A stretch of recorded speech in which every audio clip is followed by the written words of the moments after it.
Welcome to today's webinar, Navigating Long-Term Care, Your Roadmap to Support. My name is Dean Mioli, Director of Investment Planning here at Citadel Wealth Management. I specialize in income tax planning and retirement planning. I have the pleasure of introducing one of our wealth advisors, Clint Smedley. Please introduce yourself, Clint.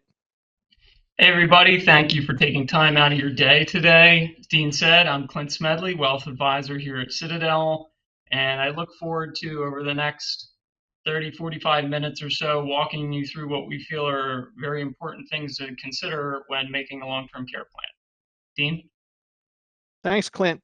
Just a few housekeeping items. One is we have a chat function, so please consider posting questions in the chat function. We will be taking questions after the presentation is completed. Also, if we don't get to all the questions, we will follow up with you post webinar.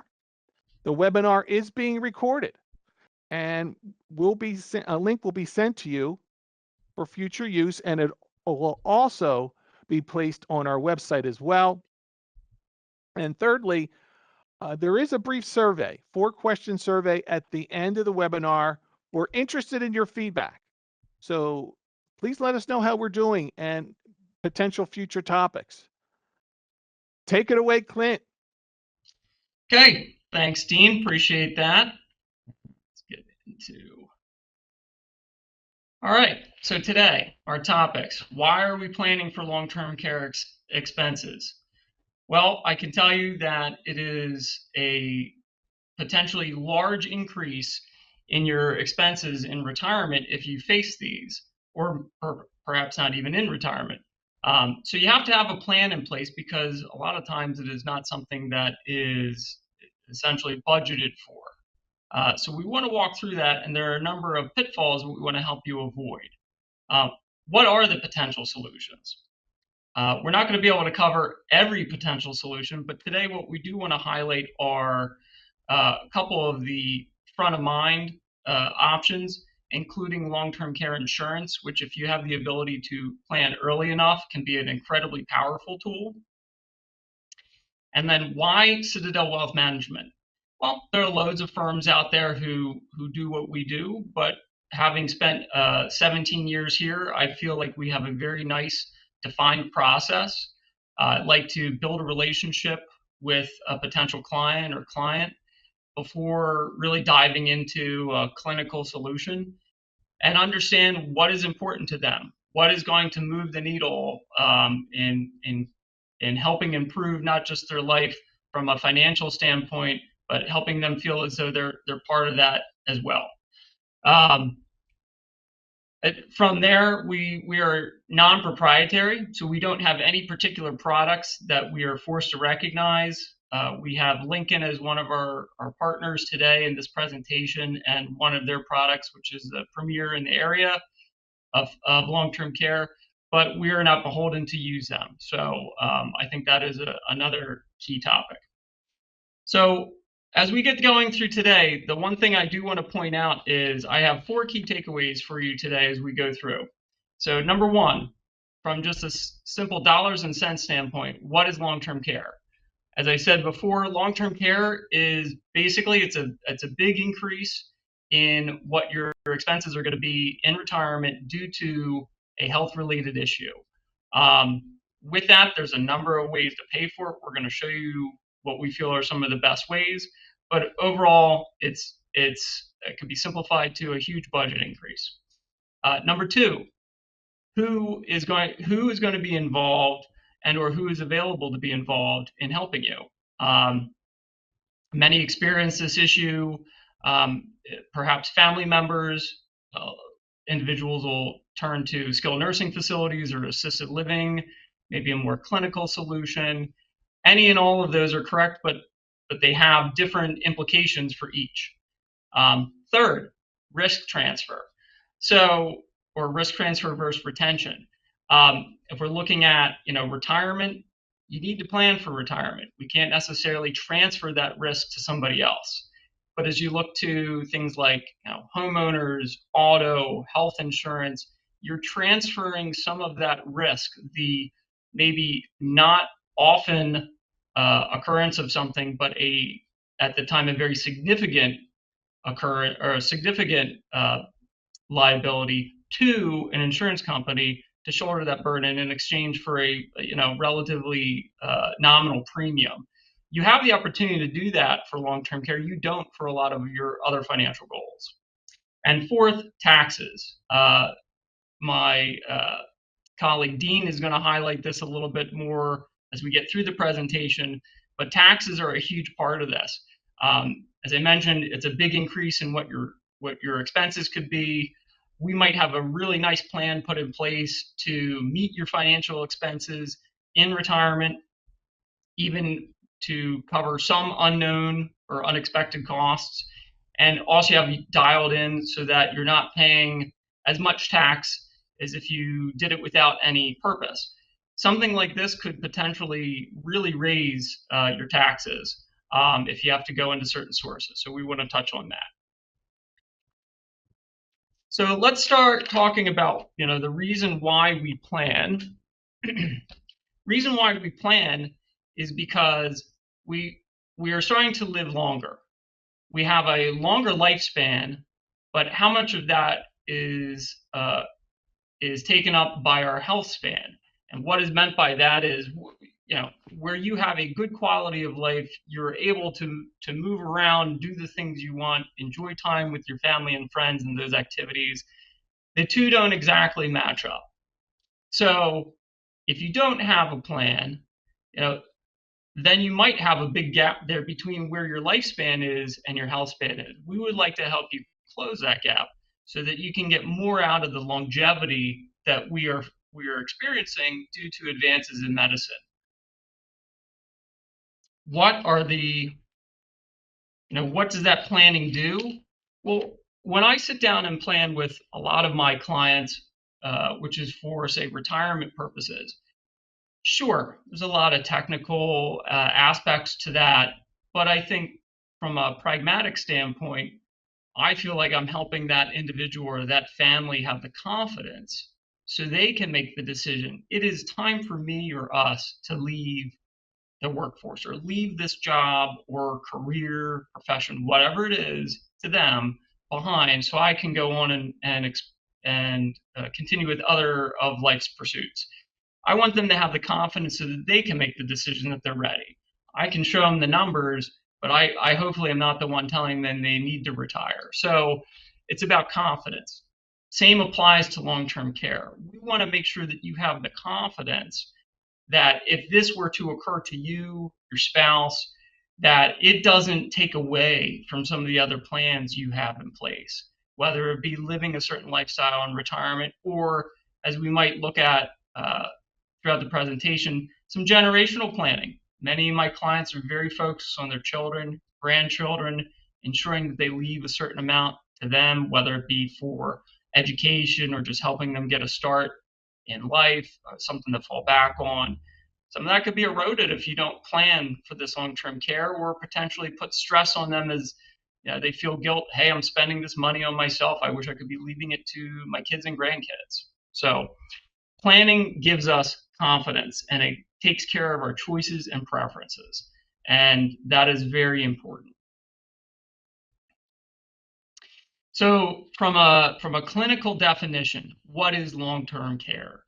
As you see here, these are the activities of daily living. And I think very clearly, if you had to kind of categorize all the things that we do day in and day out, most of them fall into these six. If you had a long-term care policy, it would be triggered by the inability to perform at least two of these six listed, or as it mentions, has a cognitive impairment, as both dementia and Alzheimer's are very prevalent. I have a lot of personal and professional experience with this. So if that is your affliction, that also is a trigger. But I think as you look through this, these are essentially life-changing moments. And these are not acute. This is chronic. This is from this point forward, I'm going to have a hard time feeding myself, or getting to the store to get what I need to feed myself, or I can't really make my own meals. I can feed myself, but I can't make my own meals. That's something I used to do. Some form or another, these are going to change what your daily life looks like. So we talk about the cost of care. These numbers are going to be pretty staggering. So just walk you through, they're showing you about prices today through 30 years from now. And if we look at this, this could be very similar to if I'm sitting down with you to talk about planning for your children's education. That could be 18 years in the future if we're starting, very shortly after birth. Or what might it cost you to retire? How much money do you need to have saved?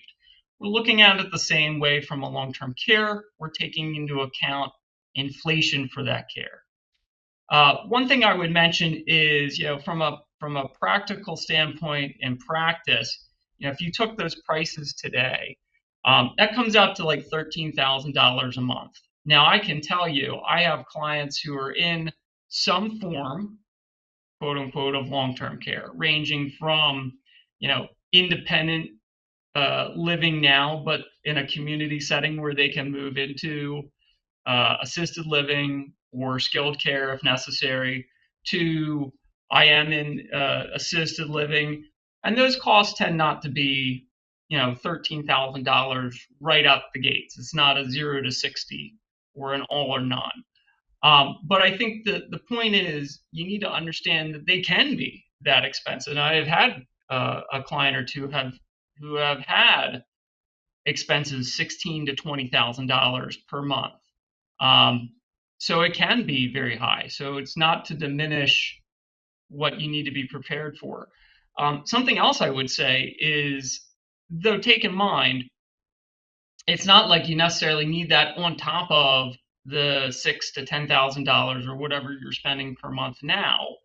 There's going to be a lot of overlap. I mean, in many of these cases, if you need that level of care, you're unable to do or enjoy the other activities that you might otherwise be spending that money on. So some of those costs are going to go away, and there will be an overlap. So is it a true increase of that much?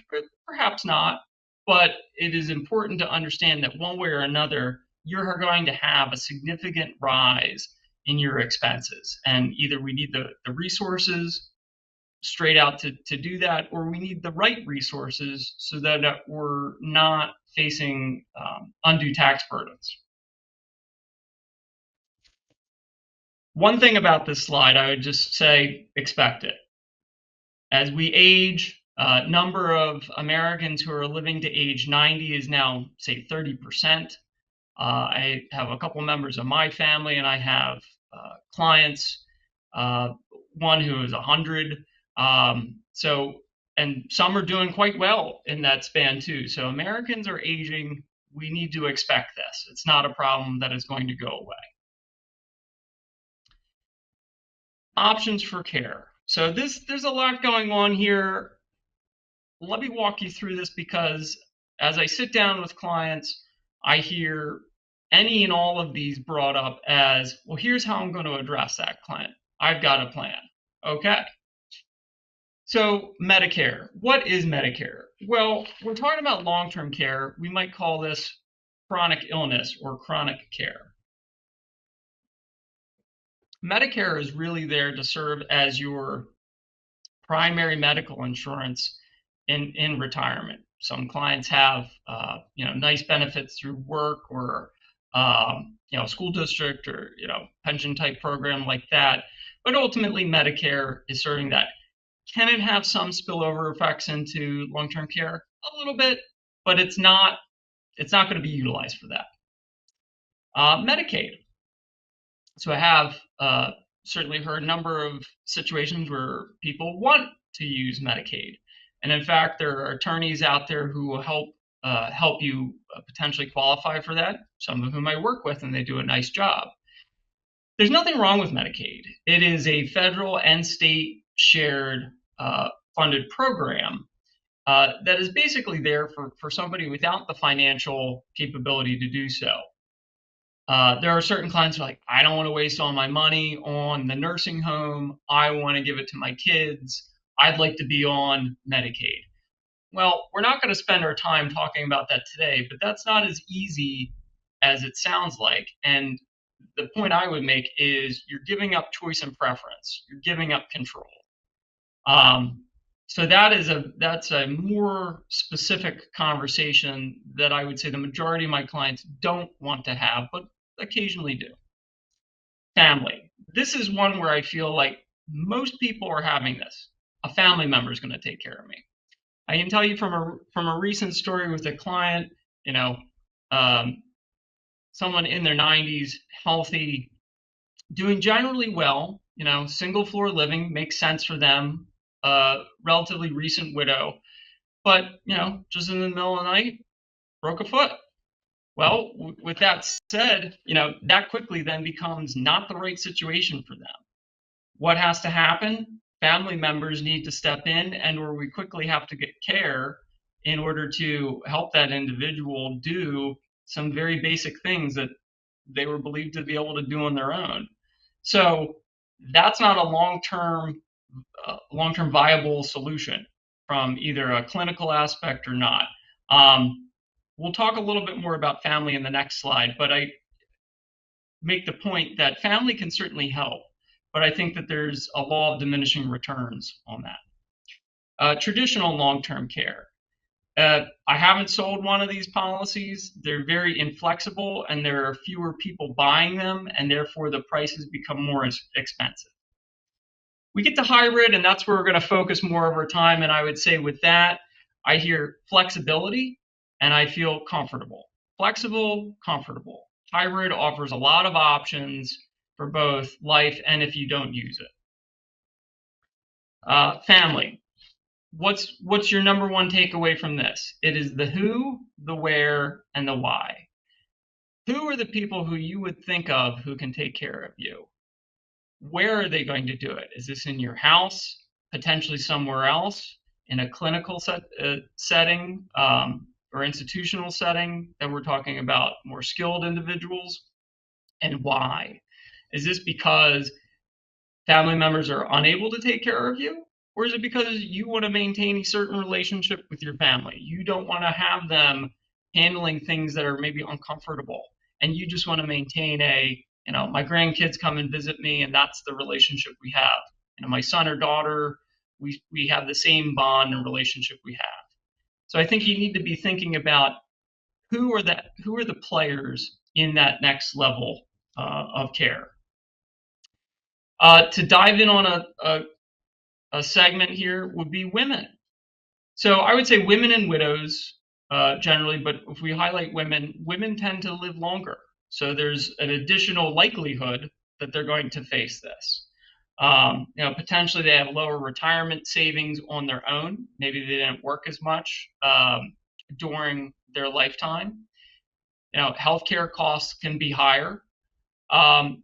Gray divorce. I do have older clients who choose to get divorced, and that in and of itself, divorce can be a very financially daunting situation, made even more so later in life when certain things were in place and perhaps now we need to make some changes. I would point out here, speaking of women, I work with a number of widows, most of whom are women, but some men, and it faces some extra problems, such as, if you don't have a spouse, a lot of times that person is the de facto helper in the situation. And then that person is not there. So right there's a dependence on somebody else from outside the household. Two, you're going to lose the Social Security, if not another source of income. So there's less income to be shifted around or repurposed to a care aspect. And as a single filer, then you're talking about going through tax brackets faster. So say your expenses are the same or higher because of long-term care, depending upon where you're getting that money, now you might be paying more tax to access that needed money. So as we look into some solutions, we're going to talk today about long-term care, specifically hybrid.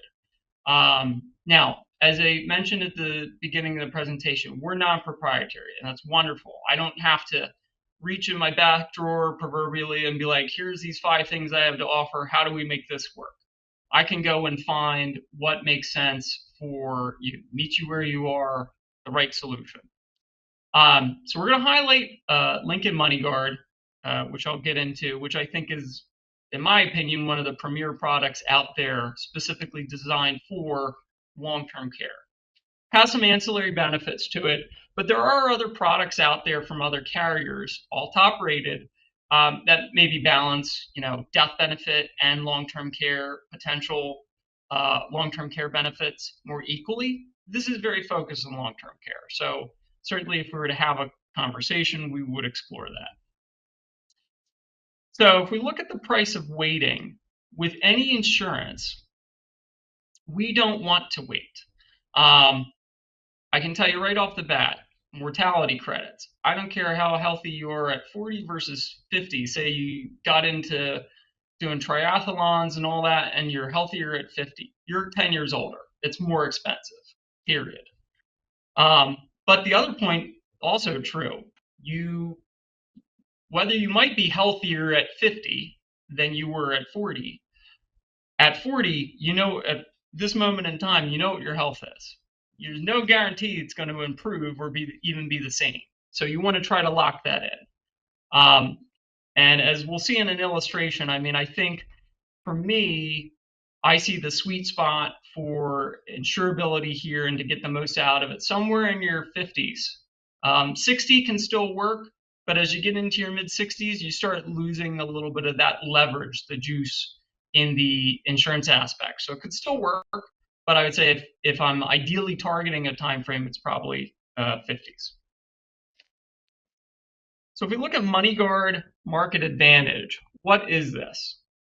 So this is a tax-efficient, flexible solution. Those are 2 really nice words to hear. I hear tax-efficient, I hear flexible. I think I like this. So 2 points I would take away from a rather wordy slide. They use the word flexibility a lot, which is important. There's tax benefits to this, and there's flexibility. The biggest flexibility I would take away is, I don't know if you can see this, but reimbursement versus indemnity. Just to take a quick sidestep, all that means is reimbursement is I actually incur these costs. I take the receipts and I submit them to the insurance carrier. I submit them to Lincoln. I get back the money for those receipts only, and the receipts that qualify. On the other hand, indemnity is Lincoln says, here, Clint, we write you a check and you use the money for what you want. You qualified, here you go. We'll get into how that works within Lincoln's product. You can choose between indemnity or reimbursement with other carriers too, but I think Lincoln has a really nice way of doing that. So we select your investments. Okay, so you're investing your money. You're going to watch it grow tax deferred. You're not paying any tax. So think about it if you use the pre-tax retirement option or pre-tax option in your 401k. You're putting money away. You're not paying tax on it, and you're watching it grow. You're not paying tax on that growth. And then you get to use it when you need it, and it's tax-free. So you're getting the leverage of the investment. You get the leverage of the insurance, and you get the tax-free withdrawal. So those are all really good things for what we're talking about here, because we're avoiding risk, or we're trying to transfer risk, and we're taking care of potentially an increased tax burden. So the tax deferral, we talked about. The downside protection. We get to an illustration. One thing that this contract does really well, or this policy does really well, is it offers protection. So if you're choosing to identify a pool of money for a future need, you want to know that there's a guarantee involved there, as opposed to just setting money aside and investing it. this allows you to benefit from that for those benefits. So there's a comforting factor as you start planning for this. What does that do? Hopefully that helps free up your other money to be used for the planned purposes of enjoying life. So two things here: if you need care or if you don't. If there's one reason why I have the conversation with a client about long-term care, and I usually get the, Clint, let me stop you right there. It is, I don't feel like putting any money into that because that may never happen. And they tell me a story about a family member or a friend or something where they set aside money for something and then they never ended up using it. This does the job of both, which I think adds a level of comfort and it can be by purpose or dual purpose. If you need care, you're getting 4 times the amount of your account value for the purposes of long-term care. So your long-term care benefit is 4 times what your money has grown to. And then the benefits are locked in. So you're getting the greater of the 2.5 of your anniversary, or a minimum of 3 years. So you're getting lock-ins along the way. So if you need care, this is a fantastic way to get that. If you don't need care, though, there's a death benefit. It's like I said at the beginning, it isn't as maybe balanced as some other policies, but there is a death benefit there. So it's not a giveaway. Or from a generational standpoint, there's transfer benefits. Lincoln will allow you to transfer the unused value to a spouse and even amplify it. So there actually becomes some really interesting strategic planning between spouses, depending upon age and other dynamics. Now, maybe you each have a policy, but one is larger than the other. And well, I say generational because if used properly or planned for, and you're already thinking you want to leave money to family, this can help you transition that earmarked money to family, and you don't have to consume for that.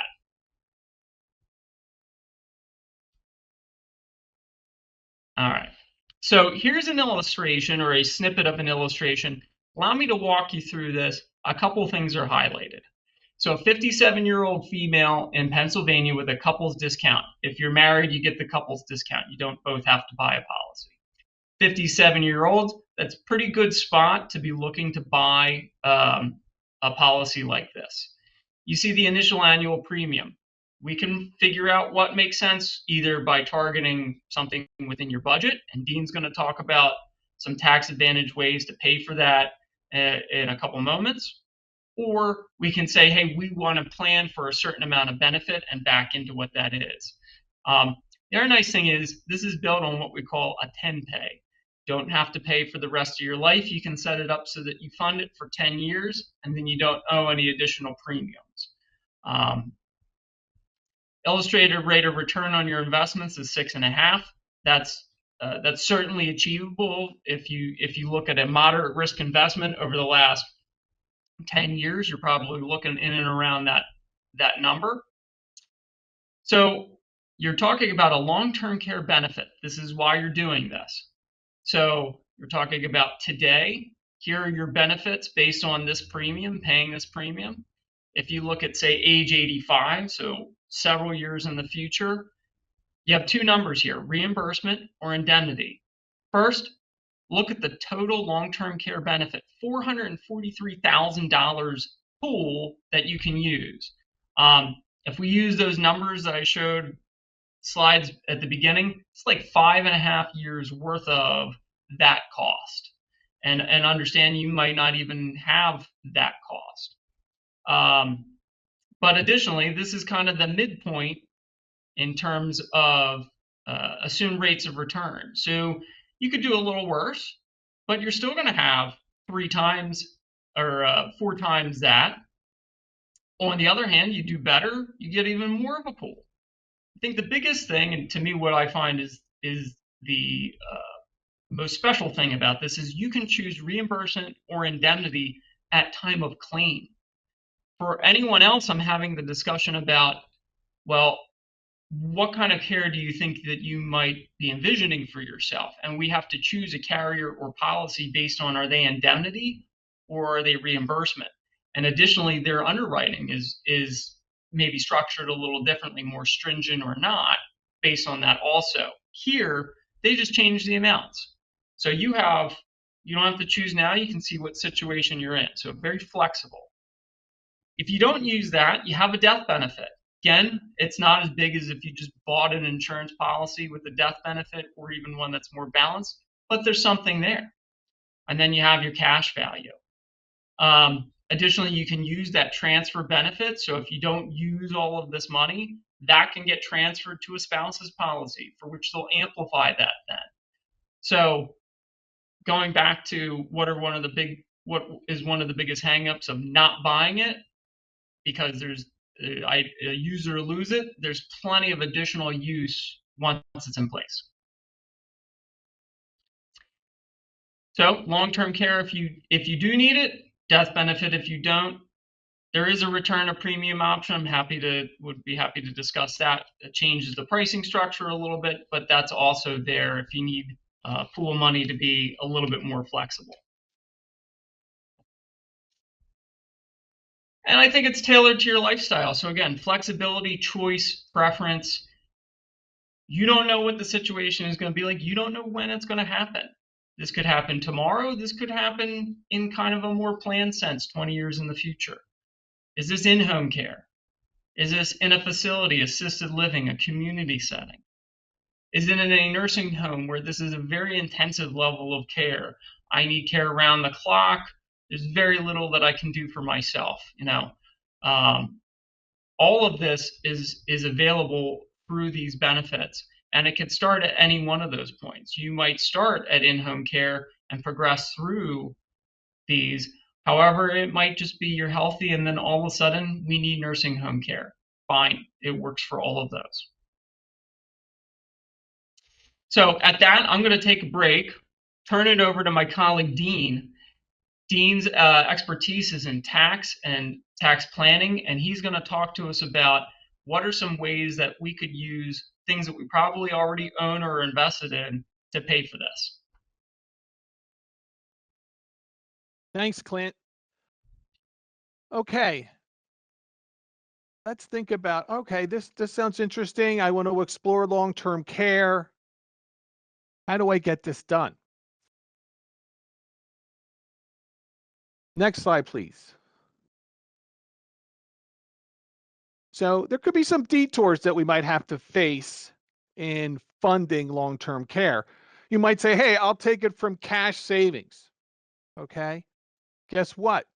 The inflation rate report came out today. Inflation's running 4.2%.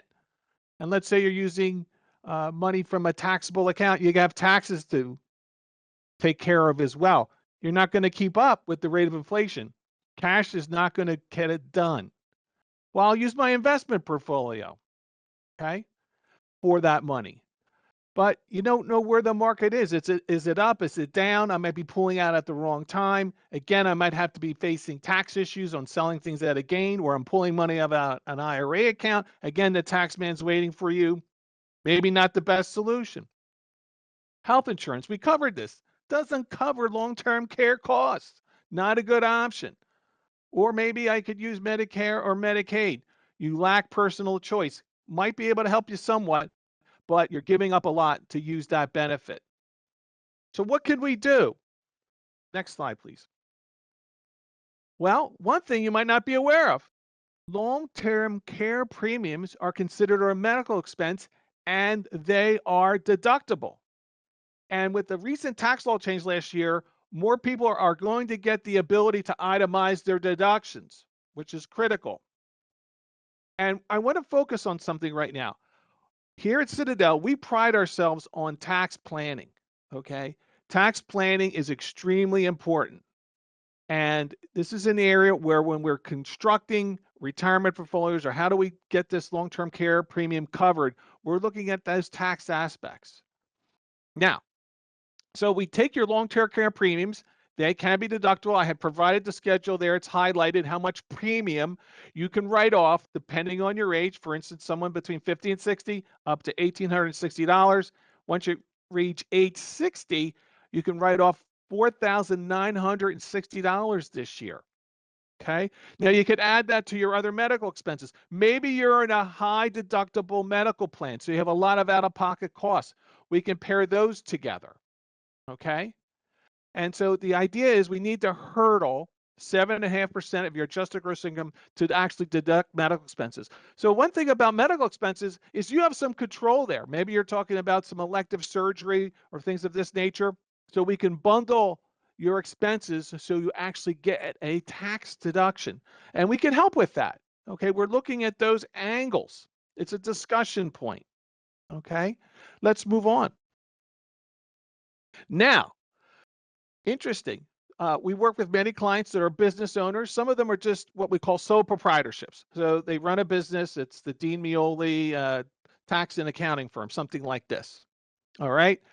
The point being is if I have a business and I want to pay for long-term care and I can pay for it as a business expense.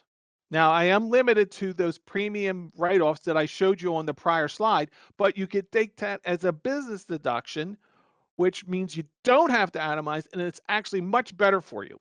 You'll get an above-the-line deduction, much more valuable from a tax aspect. And let's say the husband's business, but the spouse, the wife also works in the business. She's a bona fide employee. Guess what? You can write off the entire premium for your spouse as a business expense, and she does not have to pick that up as compensation.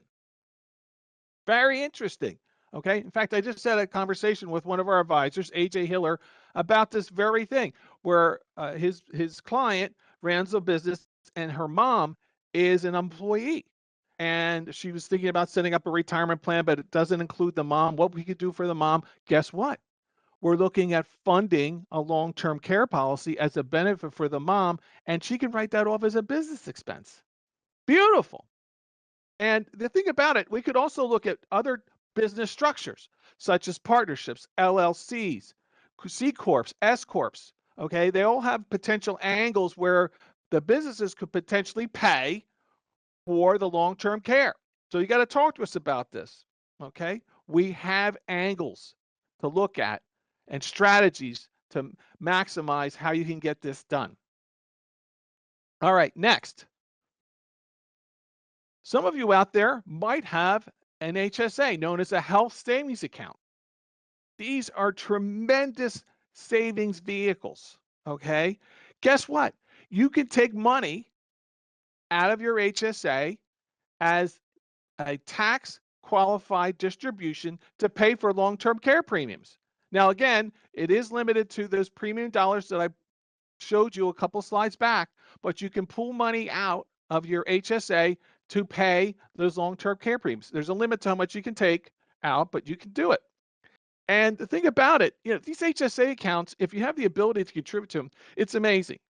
You put money in, tax deductible, or it goes in pre-tax. It grows, tax deferred. And when you take the money out and use it for qualified medical expenses, which long-term care is, it comes out tax-free.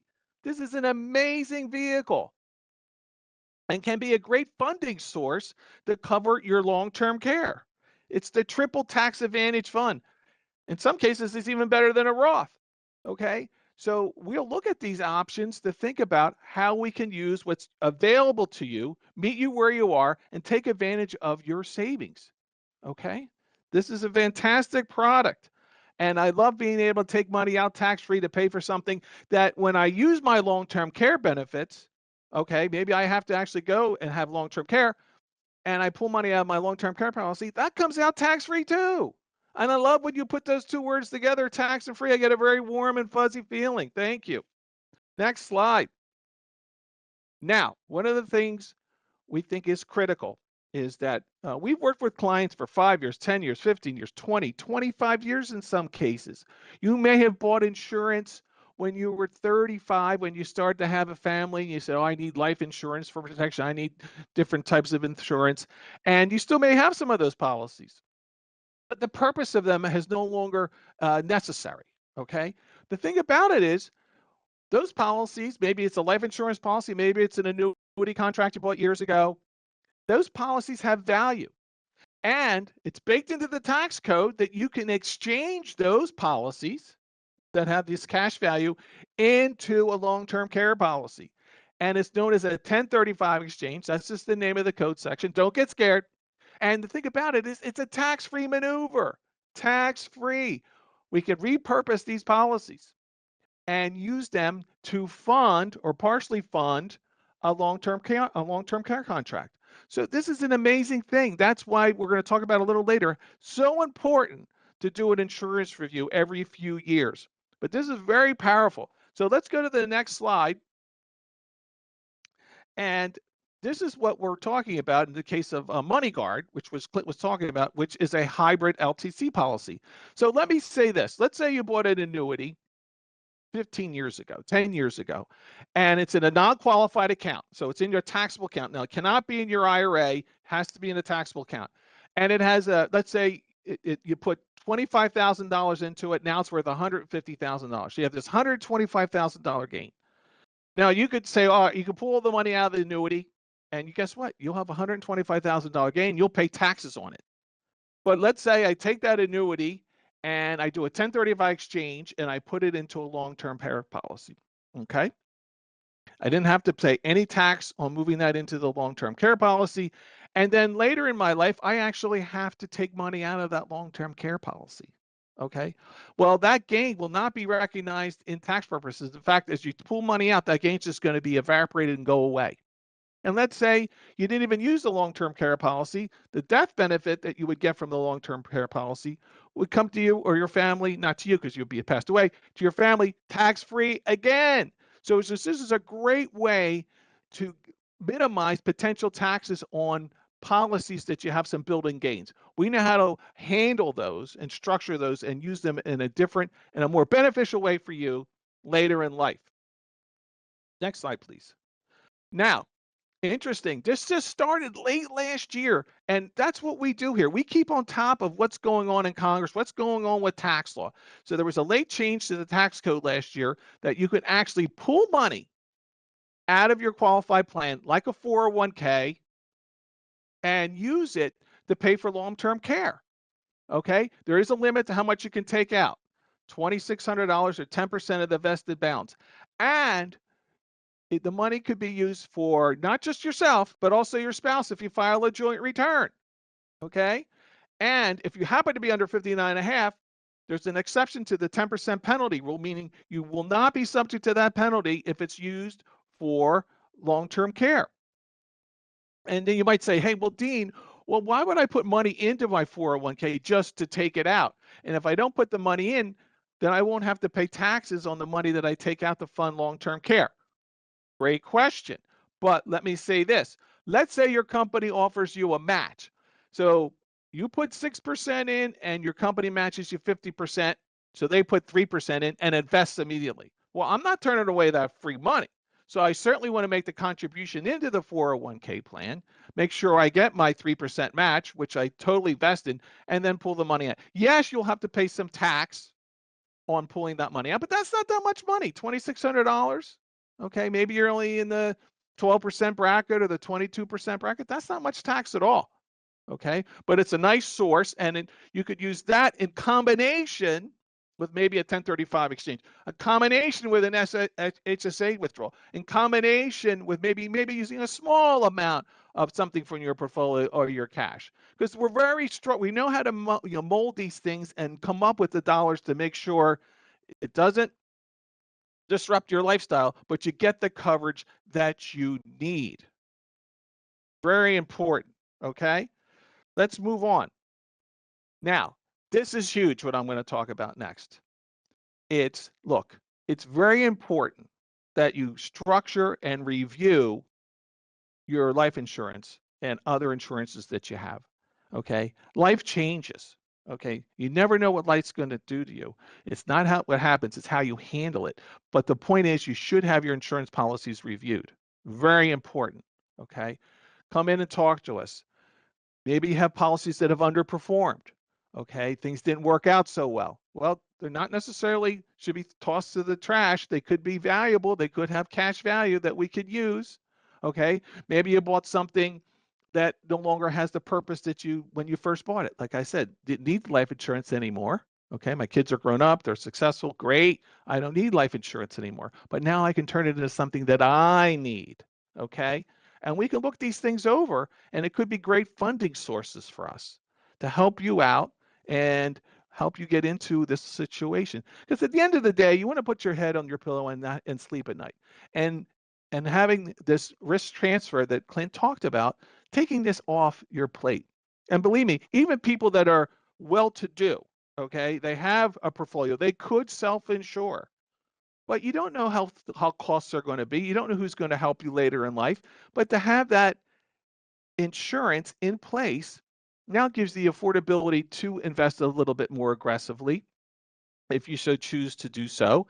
And you're not going to have to worry that you're going to have to deplete your savings because you didn't have the protection in place. Usually it's some kind of combination of both. Okay. It's not one or the other. We just work out that balance. And with that, I am going to turn it back over to Clint to take us home. And then we're going to take some questions. Thank you. All right, thanks, Dean. Appreciate that. And I definitely saw some questions come in a couple that I'll throw back to you as we get into that portion in just a minute. But to kind of wrap it up, so Citadel Wealth Management, who are we? What do we do? And why are we uniquely qualified for this? So again, we have a disciplined process where we're focused on building a relationship with you, understanding what is important to you. There are both quantitative factors, which we would hope most people in our profession are focused in on. Those are the numbers. But more importantly, we want to focus in on the qualitative, which are your wants, wishes, and preferences. Now, there could be more than one or two ways to achieve a certain goal. We have to find the way that works for you.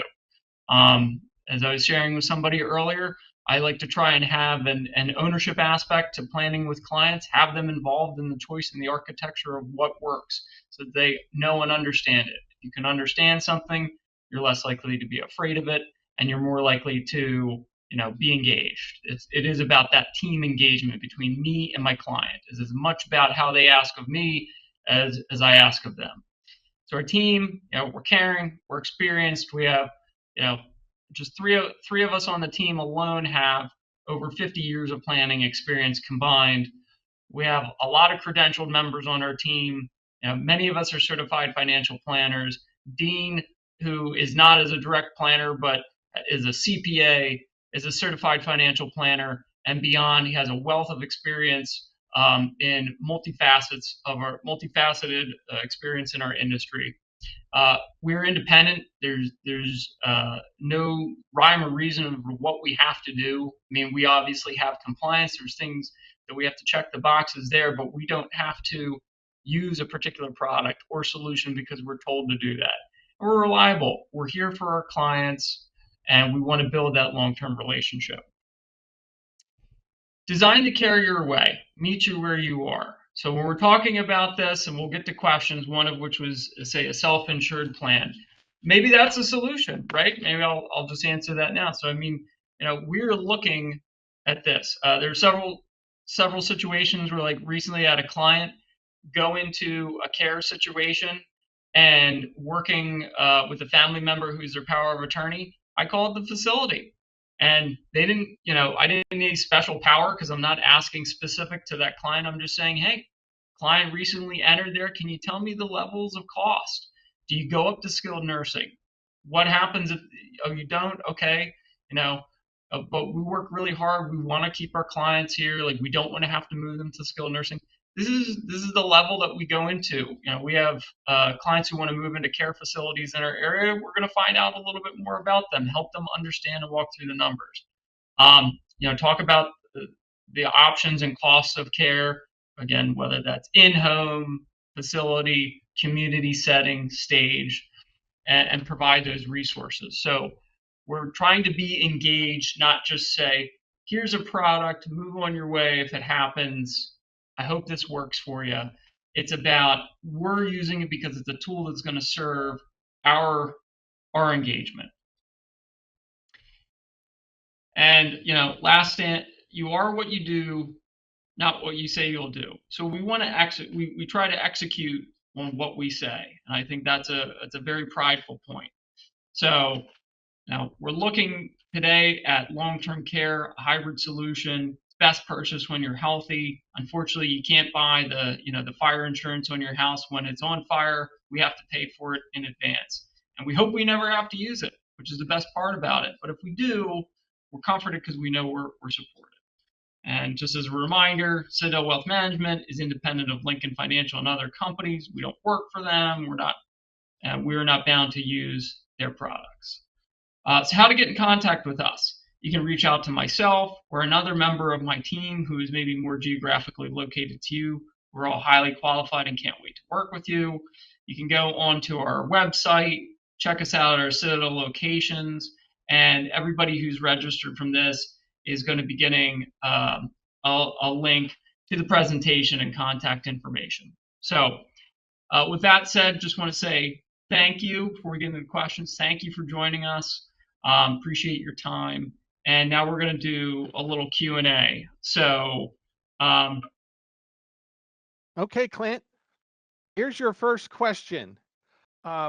Someone in their early 60s thinking about long-term care, are they too old, or are there still solutions that make sense? there are still solutions for them. Ideally, I mean, if I'm just doing the math, somebody in their mid early 50s is going to get the best bang for their buck with any insurance long-term care type product. But somebody who is in their early 60s, there's still opportunities for them too. And some other products might even be better designed to capture their need. Okay. Question came in. Talk a little bit about the underwriting process for long-term care. And is there any pre-qualifications for this? Yes. So with each of these, okay, if you're familiar with the process of getting underwritten for life insurance, that's about mortality, the risk of dying. With long-term care, that's the risk of morbidity, being sick or incapacitated. So they're taking a second lens to that, and they're going to look at a lot of factors. With MoneyGuard and others, there would be a list that I would send to you. I mean, I'll say here today what I say to everybody. Ultimately, I'm going to find out what's going on in your medical situation. I'm not trying to be nosy. It's going to happen as a result of the underwriting process. But so that we don't have to have a very interrogation type session, I would send you a list of please look through these, and if anything on here stands out to you that might pertain to you or somebody who you think is going to apply, let's talk about that, because that could be something that could hold you back. So the process would be pretty quick. I mean, MoneyGuards is pretty straightforward. I would think that you'd be able to have a policy in place within a matter of a couple weeks. Okay. Question came in around couples. So let's say you have a married couple. They both buy long-term care insurance. Okay. And one of them passes away. What are the options? So specifically with Lincoln MoneyGuard, in that case, they have the option to either take the death benefit, the cash, or they can take the benefit. They'll allow for the benefit transfer credit. So they'll take that benefit pool, transfer it to the surviving spouse, and actually amplify it. So as I mentioned, there could be a planning case to not just go for the headline number of what you think you need, but consider who's more likely to use this and kind of plan on that. I can tell you the death benefit is probably most prevalent with other policies. So that's where that benefit, the balance between long-term care benefit and death benefit is a little bit more balanced and can work in that situation. Okay, so there's options there. Correct. Combining the benefits, or and then maybe in another case taking the death benefit. Well, that's nice to know you have those options. Here's another question that came in around couples. Okay, so they're looking at buying long-term care, and they're looking at the premiums and they're looking at it and say, well, does it make sense? Because you pointed out that women live longer than men. So if, should they look at maybe just buying long-term care for just one of them, let's say the spouse, or do they potentially look at maybe having a lower amount of coverage for both of them?